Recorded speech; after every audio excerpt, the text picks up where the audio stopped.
Hello friends, எல்லாருக்கும் வணக்கம். Welcome back to our channel. Stay tuned with Ray. இன்றைக்கி நம்ம சேனலில் நான் ரம்ஜானுக்கு செஞ்ச பிரியாணி ரெசிபி உங்களுக்கு போட்டிருக்கேன். இந்த பிரியாணி ரெசிபி பார்த்திங்கன்னா எனக்கு ரொம்ப தெரிஞ்ச முஸ்லீம் ஃப்ரெண்ட் ஒருத்தவங்க சொன்னது. வாங்க இந்த வீடியோக்குள்ளே போய் இது எப்படி செய்கிறதுன்னு பார்க்கலாம். ஃபர்ஸ்ட் இதுக்கு நான் ஒரு 20 போல் கிராம்பு எடுத்திருக்கேன். அதே மாதிரி 5 முழு பட்டை எடுத்திருக்கேன். 5லேருந்து 6 ஏலக்காய்.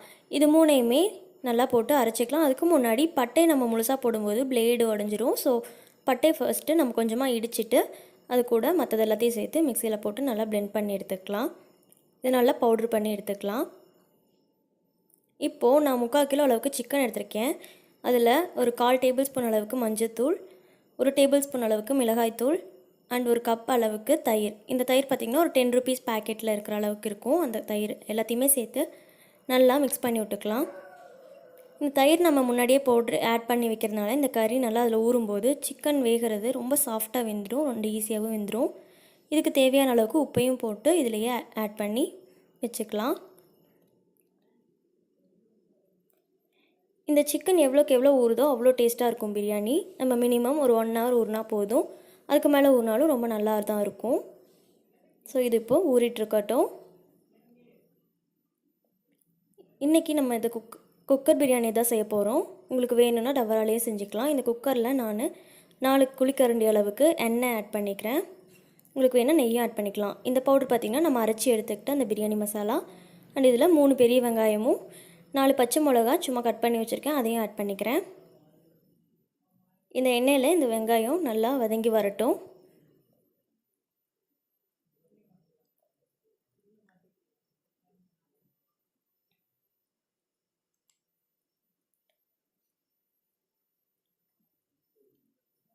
வெங்காயம் நல்லா வதங்கினதும் இதில் 3 போல் தக்காளி ஆட் பண்ணிக்கலாம்.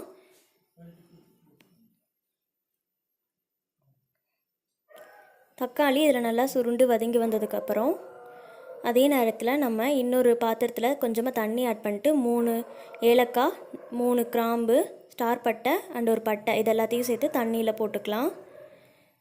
இந்த தண்ணி எதுக்குன்னு பார்த்திங்கன்னா நான் இன்றைக்கி ஒரு 1/2 கிலோ போல் சீரக சம்பா அரிசி ஊற வச்சுருக்கேன். 10 நிமிஷம் அந்த அரிசி இதில் போட்டு வேக வச்சு எடுத்துக்க போகிறோம் தனியாக. இப்போது தக்காளி நல்லா வதங்கி வந்துடுச்சு பாருங்கள் சுருண்டு. இந்த ஸ்டேஜில் இதில் நம்ம இஞ்சி பூண்டு பேஸ்ட் ஒரு 6 டேபிள் ஸ்பூன் அளவுக்கு ஆட் பண்ணிக்கலாம். இதில் நான் என்னென்ன அளவு சொல்கிறேனோ அதே அளவில் செஞ்சிங்கன்னா உங்கள் பிரியாணி பக்காவாக வரும், அவ்வளோ டேஸ்ட்டாக இருக்கும். கண்டிப்பாக இதை நீங்கள் இப்படி செஞ்சு பாருங்கள், அப்போ தான் அவ்வளோ டேஸ்ட்டாக இருக்கும். இஞ்சி பூண்டு பேஸ்ட்டு நிறையா இருக்கிற மாதிரி தெரியலாம், பட் அதுதான் இதில் அவ்வளோ டேஸ்ட் கொடுக்கும்.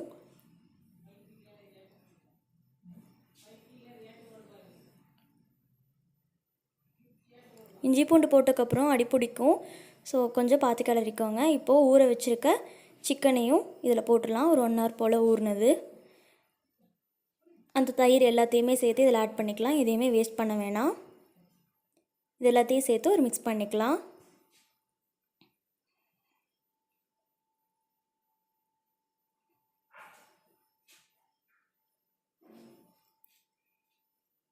இது வேகிற டைம் அப்படியே பார்த்திங்கன்னா அங்கே அரிசி கொதி வந்துட்டு இருக்குது இப்போ தான்.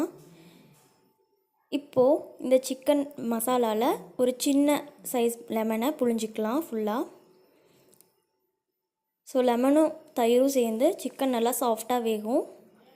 சிக்கனை இதுலேயே கொஞ்சம் நேரம் தண்ணி எதுவும் விடாமல் வேக வைங்க. தண்ணி எதுவும் விட வேண்டியதில்லை, ஏன்னா நமக்கு சிக்கன்லேருந்தே தண்ணி கொஞ்சம் வரும்.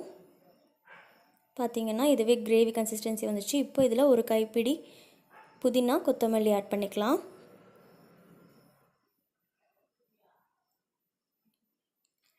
இதில் சிக்கனில் மட்டும்தான் நம்ம உப்பு ஆட் பண்ணியிருக்கோம்.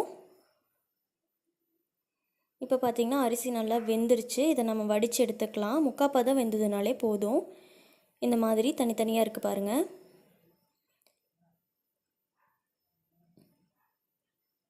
இப்போது சிக்கனுக்கு மட்டும் தான் உப்பு போட்டிருந்தோம். இப்போ நம்ம பிரியாணிக்கு தேவையான அளவு உப்பு சேர்த்துட்டு டேஸ்ட் பார்த்துட்டு ஆட் பண்ணிக்கோங்க.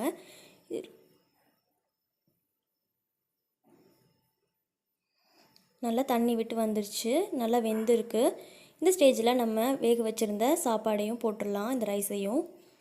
இது போட்டுட்டு ஒரு கிளறி விட்டுக்கலாம். உங்களுக்கு வேணும்னா நீங்கள் ஒவ்வொரு லேயராகவும் போட்டுக்கலாம். அதாவது கொஞ்சம் சாப்பாடு வெள்ளையாக இருக்கிற மாதிரி அண்ட் கொஞ்சம் இடத்துல சாப்பாடு கலராக இருக்க மாதிரி கிளறி போட்டுக்கலாம். நான் கொஞ்சம் கொஞ்சமாக சாதம் ஆட் பண்ணி கிளறிக்கிட்டேன்.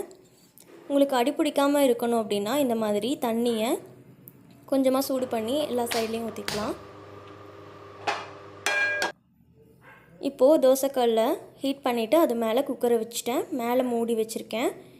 நீங்கள் குக்கர் மூடிவே பெல்ட் எடுத்துகிட்டு விசிலையும் எடுத்துகிட்டு வச்சாங்கனாலும் ஓகே தான். இப்போ வெயிட்டுக்கு நான் ஒரு கல் வச்சுருக்கேன். இது ஒரு 10 நிமிஷம் போல் இருக்கட்டும் லோ ஃப்ளேமில். நல்லா வெந்து நல்லா உதிரியாக வந்திருக்கு சாதம், ஒன்றோடு ஒன்று ஒட்டாமல். இது நம்ம எவ்வளோக்கு எவ்வளோ பொறுமையாக தம் போட்டு எடுக்கிறோமோ அந்த அளவுக்கு டேஸ்ட்டாகவும் நல்லா உதிரியாகவும் சாப்பாடு இருக்கும். பிரியாணி சாப்பிடவே ரொம்ப டேஸ்ட்டாக இருந்தது. நெய் எதுவுமே ஊற்றாமல் செஞ்சுருக்கேன். அப்போவே அவ்வளோ டேஸ்ட்டாக இருந்தது. கண்டிப்பாக உங்கள் வீட்டில் ட்ரை பண்ணி பாருங்கள். தேங்க்ஸ் ஃபார் வாட்சிங்.